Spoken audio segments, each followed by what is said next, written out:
Mga kalasa, samahan nyo naman akong gumawa ng isang simpleng lutuin na pwede nating gawin sa pang-araw-araw.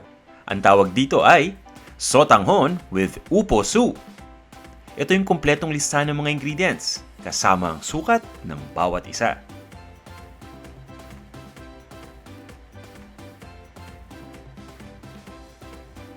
Magumpisa na tayo. Magpapainit lang tayo ng cooking pot at lalagyan na natin ito ng mantika.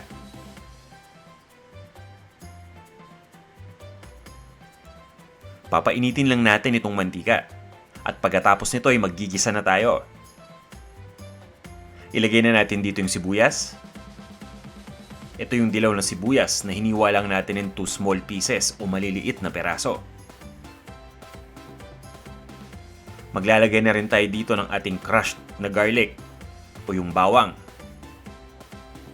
Ituloy lang natin ang pagluto dito hanggang sa tuluyan ng lumambot yung sibuyas at medyo mag-brown na yung bawang.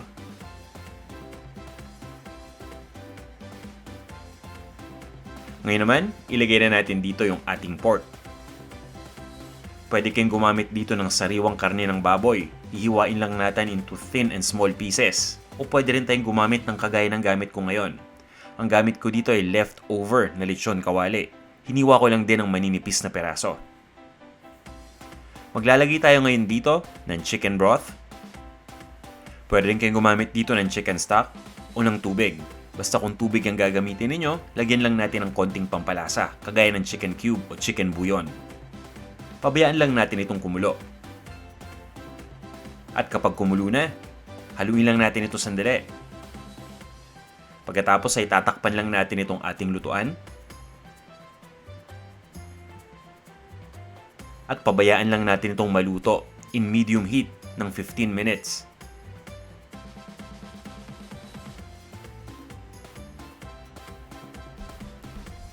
Ngayon naman, ilagay na natin yung ibang mga ingredients pa. Gumagamit tayo ng hipon para sa recipe na to.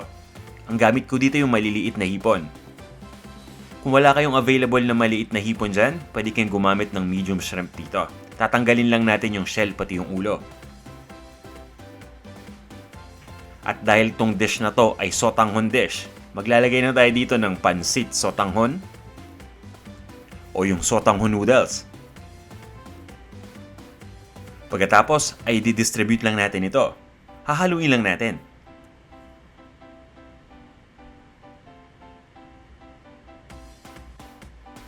Ngayon naman, ilagay na natin dito yung upo. Mga kalasa, alam nyo ba na maraming tawag dito sa upo? Kilala rin ito sa tawag na opo squash, calabash, pati na rin bottle gourd. Tatakpan lang natin ito at itutuloy lang natin ang pagluto ng 8 hanggang 10 minuto. Pero dapat, lagi lang tayong nasa medium heat.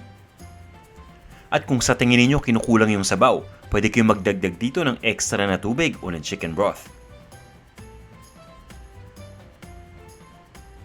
Sa puntong ito, ready na tong ating niluluto. Titimplahan na lang natin ito. Simple lang yung lalagay natin, 2 ingredients lang. Ang gamit ko dito ay crushed na black pepper o yung dinurog na pamintang buo at ng patis. At eto na yung paminta. Lagyan natin kagad dito yung patis. Pagkatapos ay hahaluin lang natin ito.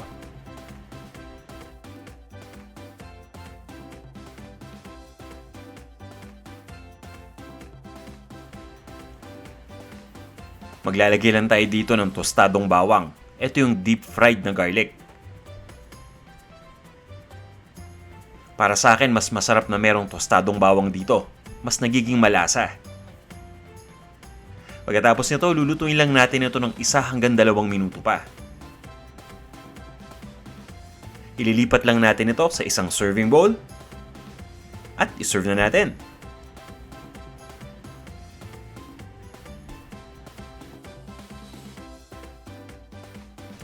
Mga kalasa, maraming salamat sa pagnood nitong video. Sana ay nabigyan ko kayo ng ideya tungkol dun sa mga pwede ninyong lutuin na pang-araw-araw. Huwag nyo sanang kalimutang i-like itong ating video. At kung hindi pa kayo nagsasubscribe, iimbitahan ko sana kayo na mag-subscribe dito sa ating YouTube channel. Ito na ang ating sotanghon with upo soup. Tara, kain na tayo.